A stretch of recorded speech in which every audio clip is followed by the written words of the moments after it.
human hunger, ang gutom ng tao. Meron po akong sinusundan na parang YouTube na judge sa Amerika. Pangalan yata, Judge Frank Carpio. American po siya. Very unique ang kanyang pag-judge, no? He does not only look at the number, the offense. He reads the situation and the context. Minsan po, may dinalang bata sa kanya, nagnakaw siya ng tinapay. At yung may-ari ng tindahan, dinala sa kanyang sala na para mahusga kung ano yung naging kasalanan niya. So, nasa harap siya ng bata, sabi nitong judge, "Why did you steal the bread?"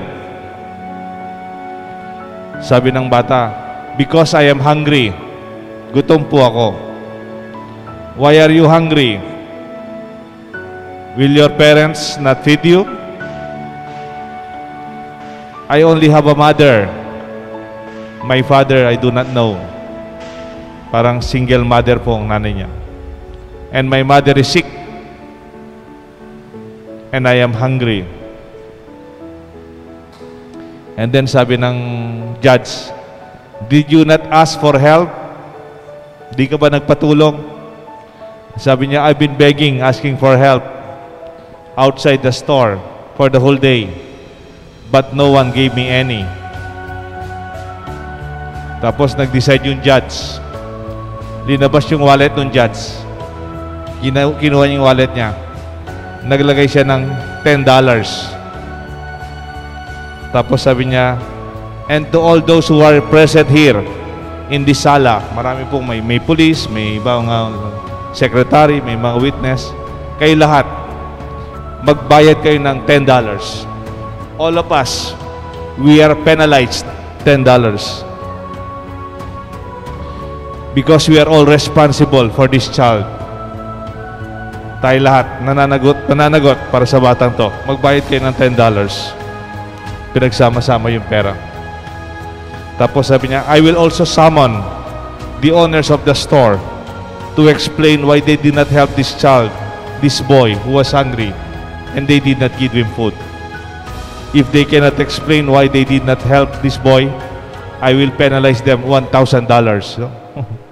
Kung tignan niyo po itong judge na to, hindi lang po yung pagnanakaw ang kanyang tinignan, ang kalagayan ng bata. Of course, black and white. Black and white. Hindi po tama ang magnakaw. I'm not saying that we should do that or we should encourage it. Ang sinasabi ko lang po dito, pag may gutom, hanggat kaya natin, ibahagi natin ang ating tinapay. Hanggat may gutom, manaway makita natin ang pangangailangan ng iba, hindi lang yung sarili natin tiyan.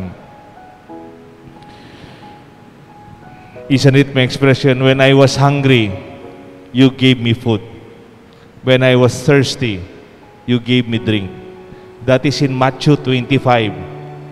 That when the last days of our life, we will be judged. Not how many masses you attended. Not how long your prayers were. No. That is not your position in the church. No, no. The Lord did only ask you, "I was hungry. Did you feed me? I was thirsty.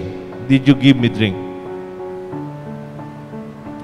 Mayroon po isang bishop in Brazil, a Catholic archbishop in Brazil. He was serving as bishop from 1964 to 1985 during the military dictatorship in the country. Bishop Camara was an advocate of liberation theology. Sabi niya, nung nasa seminaryo kami, mayroon po siyang poster sa aming corridor. I would not forget. "When I feed the hungry, they call me a saint. But when I ask, why are they hungry, they call me a communist." Kuminsan kasi, hindi lang po sapat na binibigyan natin ng tinapay ang gutom. Maaari din itanong natin, bakit sila nagugutom? Baka may magagawa tayong matulungan sila more than just giving them food. Di ba mayroon ng expression which is more sustainable? Do not only give fish, teach them how to fish. Huwag niyo silang bigyan ng isda lamang. Ituro mo silang magmalakaya or mangisda. Pero may malalim pa pong tanong doon. Pero sino naman ang may-ari ng ilog? Sinong may-ari ng tubig? Kumisan po kasi, sorry kumisan pati our public waterways are being privatized. Na kumisan gusto nilang mangisda, nakabakod, pati po yung tubig.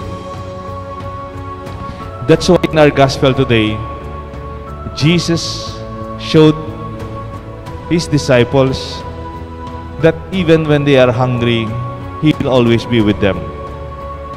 Pero nakakalungkot, the Pharisees, the onlookers, they notice, ba't kumain kayo?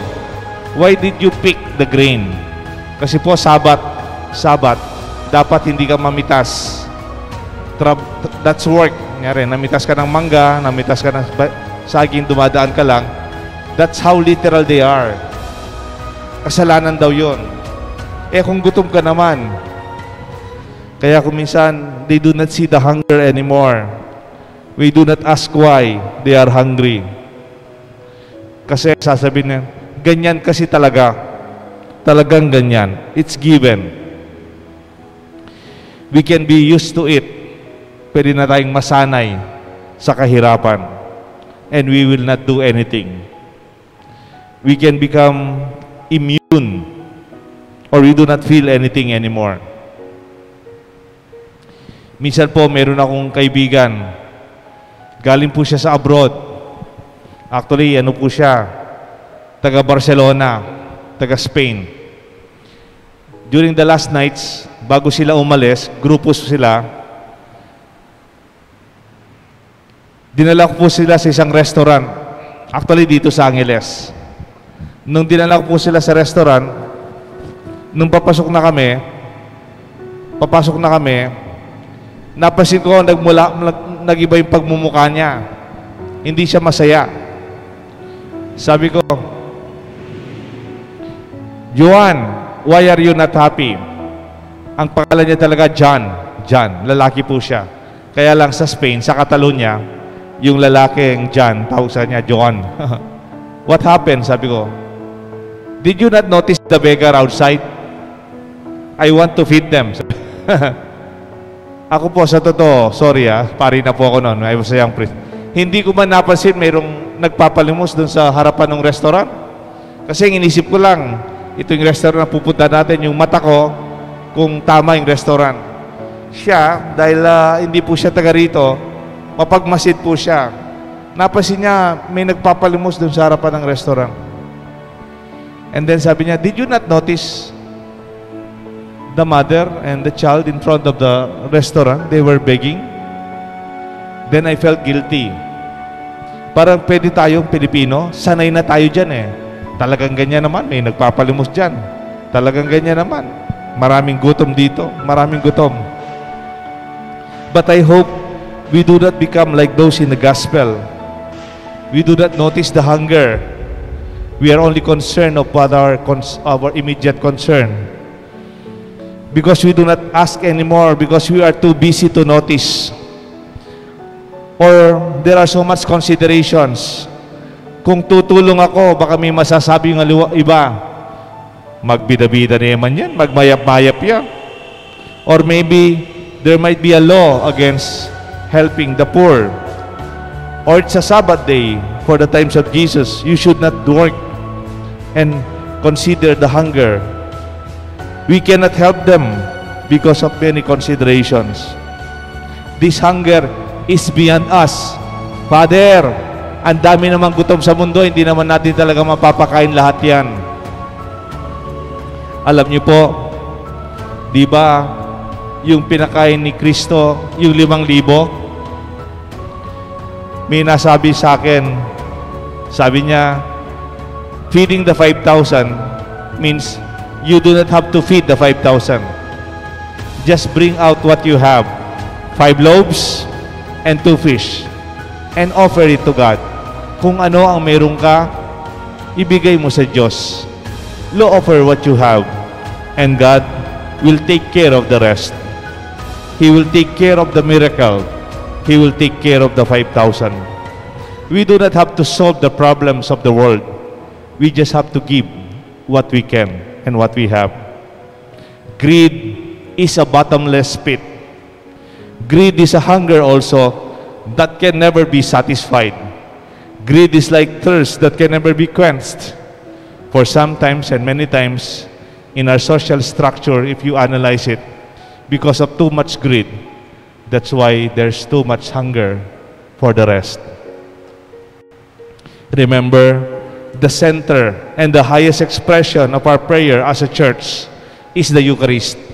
Ang pinakamataas na antas ng ating pagdarasal bilang Santa Iglesia ay ang Eucharistia, ang Santa Misa. At the center of this celebration is we are fed with the Word of God. We are nourished by the Word of God. And we are also fed by the body of Christ.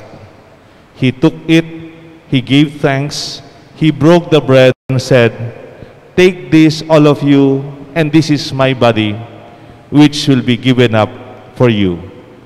Do this in memory of me." Naway pag binabahagi natin ng ating tinapay sa mga gutom at nangangailangan, may we be Christ in them, with them, and through them. May God bless us all, the Father, the Son, and the Holy Spirit. Amen.